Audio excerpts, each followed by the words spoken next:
right, Aaron. So what are you seeing so far, man, that you like? What stands out to you? I love the shape of the corners, how it was done. I love the thickness of the fiberglass. Yeah. Everything looks really super strong. Everything's coming along amazing. Yeah.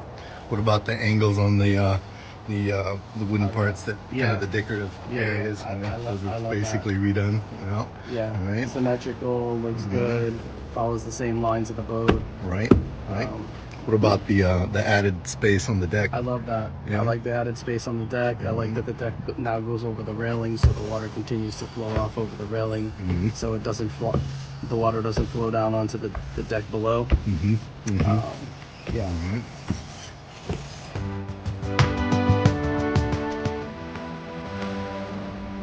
Plumbers are great. I've got. So another great improvement that we made is we pitched both sides of the deck and the overhang so that the water actually does run down and doesn't pool up in the center like it used to. So now it's actually, not only is it going to run off the edges, but it's going to run off at the edges over the railing underneath, so it doesn't end up on the deck below, which was causing quite an issue.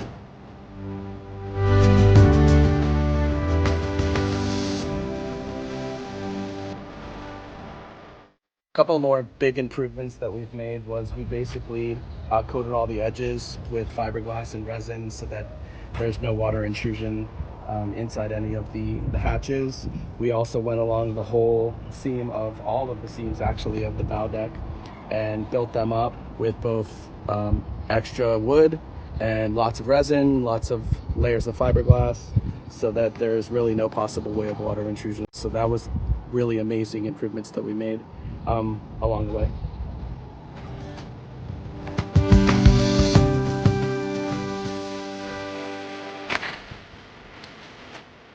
So to increase the width of the deck above the overhang, now the rainwater is going to go over the railing below and not onto the deck below. So that's going to help out a lot with pooling of water on the deck below.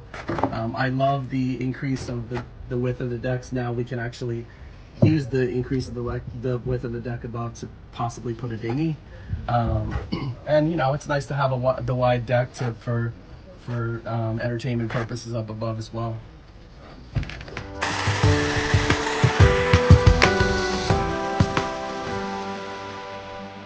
So the idea behind this back deck was to have the look and feel of a commercial fishing boat, right?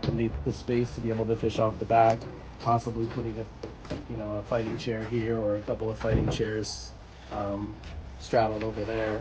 And the deck is huge. It's probably about 25 feet in width. And right now it's just an empty canvas. It's wide open. I'm excited about that.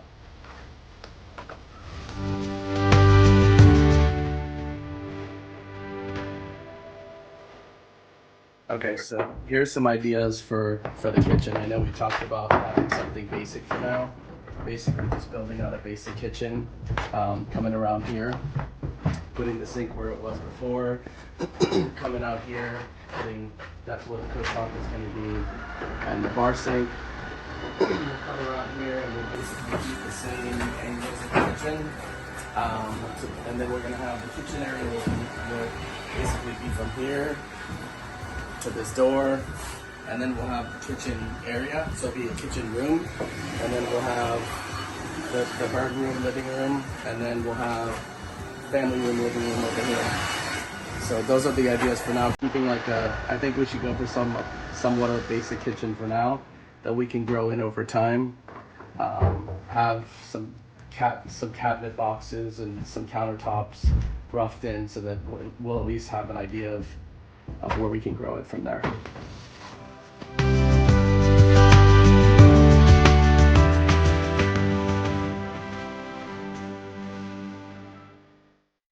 On the ceiling, putting some lap strays, some shiplap, leaving it the natural color, but maybe darkening it a little bit using some kind of varnish or stain, sealing it all in so it's nice, then basically creating some lighting using some canister lighting or something like that, and then some perimeter lighting somewhere down the road.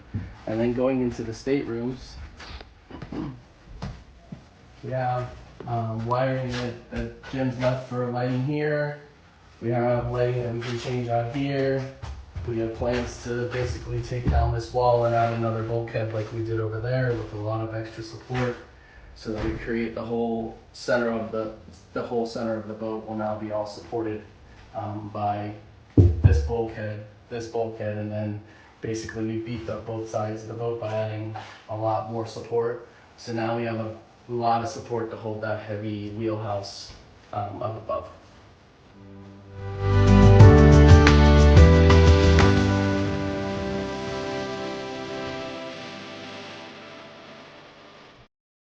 So we're gonna go ahead, like we were talking about, Aaron wanted to open this up, so we're gonna do the same thing to this wall right here. With the exact same dimensions how it is. So it'll be here to over there. This is the same length to this point, so when we skin that inside wall over there, on the other side, what we're gonna have to do is I'm gonna have to pull that board that we put up down so that we can get in there and anchor it. Like we did this one, because we anchored these headers into this wall to right here. On top of the other two, it's going to be through this back wall right here. So on the other side, I'm going to do the same exact thing. I'm just going to open up that wall, and then we'll slide the headers in and put them in place, and then lock everything in, and then we'll just cover it right back up again.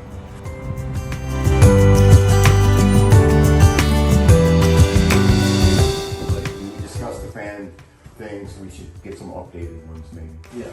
You know what I mean? Just get some updated ones, we can slap them in there. And I ran you through that yesterday where it goes up to each side of the wheelhouse up there. So you do need to keep these, it's for moisture and for the sharing the heat in the AC of the boat. So literally if these aren't there, you're not gonna get any AC up the top and you're not gonna get any heat.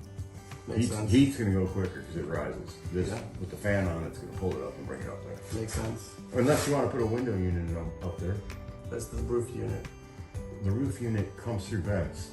Okay. That's what I'm saying, and they all come to this floor. Got it. So literally, without these running, it's not going to pull any air. There's no circulation. Right. The heat will go up automatically because heat rises, but you're going to need this to pull the AC up. Makes sense.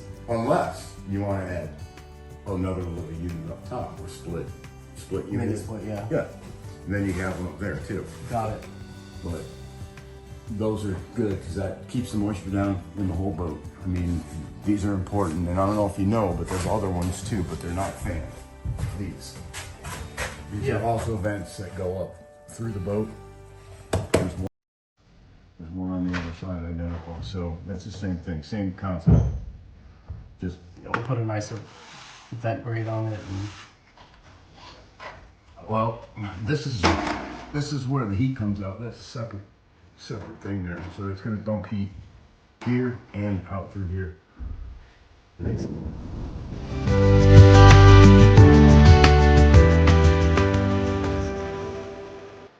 Originally the washer and dryer were here.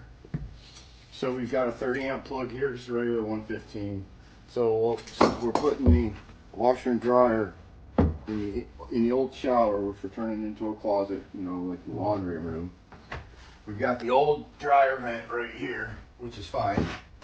So all I'll be really doing is capping this off right here, drilling in through here, through the closet, underneath the closet part there, and then we'll put the vent for the dryer into that other room. Same thing with the water and the drain. So what I'm going to do with this is there's already a drain in there, so I don't need to worry about that. So I'm going to delete this drain, but I need these water supplies because the ones in there are locked in that wall, in that framework. And that's for that shower, yeah. Right, for that shower. So I'll delete all the shower stuff. I'll go down below. I'll cut those feeds that go up there and cap them. They have valves on them. Turn the valves off, cap them, and delete them. And then what I'll do is I'll go back down in the sponsons. I'll cut these below there. I'll turn these T's that direction. And then I'll drill 2 new holes in the back side of that closet wall, laundry room wall, to bring the water supply back up to exactly where you need it. Got it. Then you have a new water supply for Right. the washer. And then we'll just fill these holes. Got it. So literally all this will be deleted. This line can be moved. I'll have to extend it because it's not quite long enough to make the reach. Right. But I'll extend this line, which means I'll go down below, I'll disconnect it from where it's at down there. I'll run a new piece of Romex up through the new hole and then put this into the wall. And then we'll go ahead and get rid of all of this too, because this was all part of the same venting system for the dryer. It literally goes up underneath and there's another hole right there. So I'm gonna plug all that stuff up because I already need it. Right. All of it's gonna go onto the other side of the